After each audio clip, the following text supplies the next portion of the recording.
तो आज हम देखेंगे हिडन लव का पार्ट 2। जैसा कि हमने पार्ट 1 में देखा था कि सांगजी ने जियांशु को अपने स्कूल में बुलाया, तो अब हम आगे देखते हैं कि जियांशु सांगजी के स्कूल में गया था या नहीं। सांगजी जियांशु का बहुत वेट करती है, बस जियांशु नहीं आता है। बहुत वेट करने के बाद वो अब अपने घर जाने लगती है, तभी वो गिर जाती है और जैसे ऊपर देखती है कोई उसके पास आता है और वो जियांशु ही होता है। सांगजी बोलती है तुम बहुत ज्यादा लेट हो गए हो, मेरा क्लास कब का खत्म हो गया है। जियांशु बोलता है सॉरी, मुझे नहीं पता था कितने बजे आना था, चलो अब हम चलते हैं। अब अगले हिस्से में हम देखते हैं सांगजी किसी का वेट कर रही होती है और उससे कॉल पे बात कर रही होती है। वो जियांशु का ही वेट कर रही होती है और सोचती है कि उस दिन भी वो स्कूल में लेट से आया था, पता नहीं आज भी आएगा या नहीं। जियांशु उसके गालों पे एक दूध का बोतल चिपका देता है और बोलता है मैं आ गया, चलो अब वहाँ पे चलो और अपना होमवर्क कंप्लीट करो। उसे एक लेटर भी देता है और बोलता है कि मैंने तुम्हारा बुक पढ़ लिया था जब तुम मेरे पास छोड़ के गई थी। जियांशु बोलता है तुम अपना होमवर्क कंप्लीट करो, मैं कुछ खाने के लिए लेकर आता हूँ। जियांशु कुछ खाने के लिए लेकर आता है। यहाँ से फिर हम पास्ट में जाते हैं। कहानी वहीं से शुरुआत होती है। जियांशु सांगजी को लेकर उसके टीचर के पास जा रहा होता है। सांगजी का भाई बनकर उसके स्कूल में उसके टीचर के पास जाता है। जियांशु बताता है मैं इसका भाई हूँ, सांगयान। यहाँ पे टीचर बहुत ज्यादा कंप्लेन करते हैं सांगजी का कि ये क्लास में इसका पढ़ाई पे ध्यान नहीं होता है, वैसे तो ये अच्छा ग्रेड लाती है, ये कुछ टाइम से पढ़ाई पे नहीं ध्यान दे रही है, ये क्लास में इसका बिल्कुल भी पढ़ाई पे ध्यान नहीं होता है। जियांशु सांगजी को अपने पास बुलाता है और बहुत ज्यादा डांटता है और बोलता है कि चलो सर से सॉरी बोलो और माफी मांगो। बट सांगजी माफी नहीं मांगती है। फिर से बोलता है जियांशु, फिर वो माफी मांग लेती है और फिर वहाँ से दोनों चले जाते हैं। अब हम प्रेजेंट में देखते हैं जियांशु खाने के लिए लाता है। सांगजी को बोलता है पहले अपना होमवर्क कंप्लीट करो फिर खा लेना। सांगजी अपना होमवर्क कंप्लीट करती है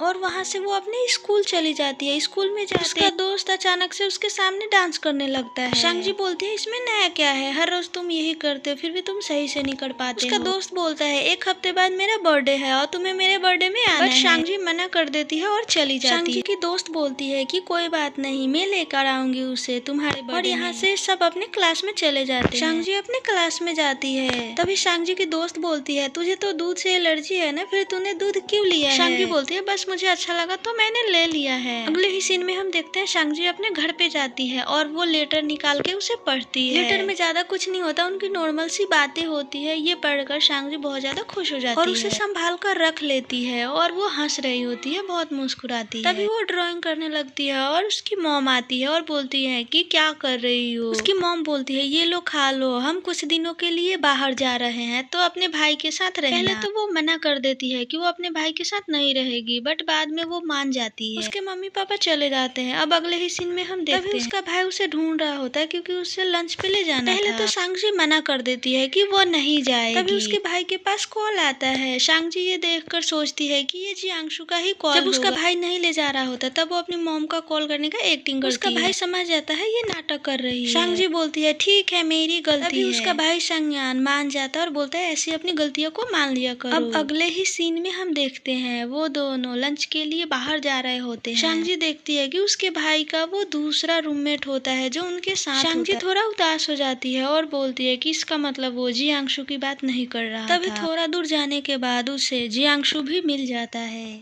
जियांशु को देखकर सांगजी खुश हो जाती है क्योंकि वो जियांशु के लिए ही गई थी। तभी जियांशु बोलता है कि तुमने मुझे हाय थोड़ा सा यहाँ पे इनकी मजाक मस्ती चलती है। मजाक मस्ती करते करते ये सब होटल पहुँच जाते हैं। सांगजी गाड़ी से उतरने से मना कर देती है। वो बोलती है कि मैं तुम्हारे साथ इसी गाड़ी में रुकना चाहती हूँ, भाई तुम मत। बट उसका भाई बोलता है मैं नहीं रुक सकता हूँ, मुझे कार पार्किंग करनी होगी। वो जियांशु को बोलता है तुम अपने साथ ले जाओ। वो जियांशु के साथ जाती है पर वो जा नहीं रही। जियांशु को पता चल जाता है कि इसके पीरियड्स आ गए। जियांशु बोलता है तुम वॉशरूम में वेट करो मैं आता हूँ। सांगजी वॉशरूम में वेट करती है बट उसे बहुत ज्यादा शर्म आ रही होती है। जियांशु सांगयान को कॉल करता है और बोलता है कि भाई तेरी बहन की तबीयत खराब है, आजा उसके लिए कुछ चीजें लेना है। बोलता है ठीक है मैं आ रहा हूँ। ये दोनों साथ में जाते हैं चीजें खरीदने के लिए। उसका स्कर्ट खराब हो गया होता है, उसके लिए एक स्कर्ट भी लेते हैं। एक लड़की के हाथ हो वो भेज देते हैं। तभी एक लड़की आती है और उसे देकर वो चली जाती है। सांगजी वो लेकर जाती है और उस उसमें देखती है कि क्या क्या चीजें हैं। जो शांगजी को चाहिए था वो सब होता है उसमें। फिर शांगजी अपने कपड़े चेंज कर लेती है। जैसे ही वॉशरूम से बाहर निकलती है उसे बहुत ज्यादा शर्म आ रही होती है। उसका भाई बगल में ही खड़ा होकर उसका वेट कर रहा होता है और बोलता है चलिए। शांगजी बोलती है भाई मुझे बहुत ही ज्यादा शर्म आ रही है, मैं नहीं जाऊंगी। शंगयान बोलता है चुपचाप चल ले, तू कोई छोटी बच्ची नहीं है, और उसका हाथ पकड़ के ले जाता है। शांगजी को बहुत ही ज्यादा शर्म आ रही होती है। तभी उनका दोस्त पूछता है कि ये कहाँ गई थी। शंगयान बोलता है ये टॉय मशीन से खेल रही थी बट इसके हाथ कुछ भी नहीं लगा। उसका दोस्त बोलता है कोई बात नहीं, हम खाने के बाद फिर चलेंगे और ट्राई करेंगे। उसका भाई बोलता है अब तू कुछ ऑर्डर कर ले और खा ले। उसे गर्म पानी देता है और बोलता है तुम पहले ये लो, एक गिलास गर्म पानी पी। यहाँ पे सब अपना लंच खत्म करते हैं और चले जाते हैं। अब हम देखते हैं शांगजी को चीजें देने से पहले कि उसके भाई ने उस लड़की को कैसे मनाया था उसे देने के लिए। यहाँ पे पता चलता है कि शंगयांग को भी बहुत ज्यादा शर्म आ रही होती है, वो रुकना नहीं चाहता। यहाँ पे जियांगसू उसे समझाता है कि तू उसका भाई है, मैं रुकूंगा तो उसे बहुत ही ज्यादा अजीब लगेगा। इतना बोलकर चला जाता है। पार्ट 2 में बस इतना ही। आगे क्या होता है ये जानने के लिए पार्ट 3 देखेंगे। पार्ट 3 बहुत जल्दी आएगा। Thanks for watching.